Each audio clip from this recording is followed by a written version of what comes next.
Möhtərəm Müslümanlar, bugün bütün Müslümanların çok büyük bir təntanə qeyd ettiği bayramlardan birini Ramazan bayramını qeyd edirik.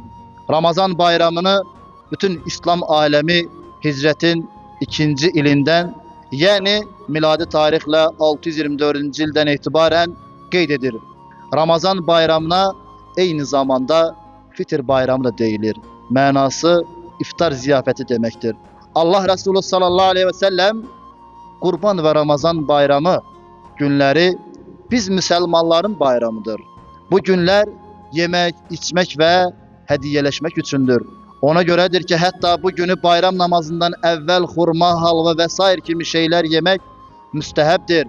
Bayram gününü oruçlu geçirmek ise haram olarak kabul edilmiştir. Peygamberimiz sallallahu aleyhi ve sellem bayram günüyle alakadar belə buyurur. Bugün Allah Teala'nın Müslümanlar için bayram hesap ettiği gündür. Bu günde gusledin. Kimde hoş iyi olan etir varsa istifade etsin. Ondan istifade etmek zarar vermez. Hemçinin misvaktan da istifade edin. Ashabdan Ebu Rafi radıyallahu anh rivayet edir ki Resulullah sallallahu aleyhi ve sellem bayram namazına piyada olarak gidip geri qaydanda ise başka yolla qayıtmağı tövsiye etmiştir.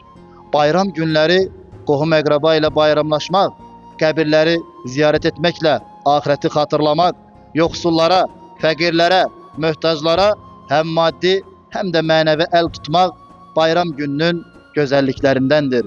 Bugün en büyük manevi değerlerimizden olan şehit ailelerimizi, gazilerimizi ziyaret etmek, onların bayramını tebrik etmek, ülke Müslümanları olarak her birimizin borcudur. Ramazan bayramında fitre zekatı verilerek yoksullara yardım gösterilir ki bu da varlı ve kasıb arasında hoş münasibetlerin yaranmasına zemin yaradır. Bu mübarek günü fırsat bilip kin ve həsəd kimi mənfi xüsusiyyətləri qəlbimizdən atıp çıxarabilərik. Peygamberimiz sallallahu aleyhi ve sellem belə buyurur. Birbirinize hediyeler verin, birbirinizi sevin, birbirinizi müdafiə edin ki kin ve düşmənçilik hisleri qəlblərinizdən silinsin. Möhtərəm Müslümanlar, bayram gecelerini ibadetle geçirmek lazımdır. Çünkü Allah Teala bayram gecelerinde Ramazan ayının tamamında bağışladığı bəndə sayı qədər günahkarı bağışlayar. Kur'an-ı Kerim okumak, tesbih ve tehlil çekmekle Allah'ı zikretmek, Resulullah sallallahu aleyhi ve selleme salavat getirmekle bayram gecelerini ihya etmek mümkün olduğu kimi nafile namazlar kılmak daha faziletlidir. Resulullah sallallahu aleyhi ve sellem buyurur ki, kim ki her iki bayramın da Kurban ve Ramazan bayramlarının gecesini Allah Celle Celaluh'tan savab umarak ibadet geçirirse, kalplerin öldüğü günde onun kalbi ölmez. Değerli mühterem Müslümanlar, Ramazan bayramınız mübarek olsun. Fitir bayramınız mübarek olsun. Bu bayram vətənimiz, milletimiz ve dünya Müslümanları için hayırlı, bereketli olsun. Uca Allah ettiğimiz hatalarımızı, nöksanlarımızı affetsin. Allah'ım xəstələrimizə acil şifa ver ya Rabbim. Dərdli olan bəndələrinə dərman, sıkıntısı olanlara asanlıq ver ya Rabbim. Allah'ım ülkemizi, cemaatimizi, halkımızı salamat eyle ya Rabbim. Birliğimizi, beraberliğimizi, emnamanlığımızı daha da artır ya Rabbim.